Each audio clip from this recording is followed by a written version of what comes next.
আমার বর ঠিক বলে আমার নাকি শিক্ষা নেই। তো এই কথাটা কেন বললাম, পুরো ভিডিওটা না দেখলে বুঝতে পারবে না, পুরো ভিডিওটা দেখো তাহলেই বুঝতে পারবে।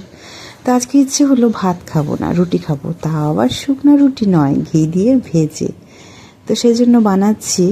এবছর নবমীর দিন আমার এত গ্যাস হয়েছিল রাতের বেলা যে দশমীর দিন ভোর 3টের সময় আমাকে হাসপাতালে যেতে হয়েছিল গ্যাস কমানোর জন্য, তাও আবার ইঞ্জেকশন দিয়ে। তারপরেও শিক্ষা নেই, ভুলেই গেছি সেরকম কিছু হয়েছিল আমার সাথে। তো কথাটা কেন বললাম, এরপর থেকে শুরু হবে। তো লিকার চা ঠিক আছে, এই এই দেখো, দেখেছো? এই কারণেই আমি বলেছি যে আমার শিক্ষা নেই, আমার বর এই কথাটা ঠিকই বলে। তো চলো এখন এই যে দুধ চা আর ঘিয়ে ভাজা রুটি খাবো।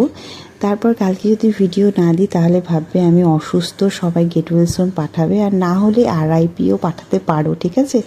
তো গুড নাইট, শুভরাত্রি।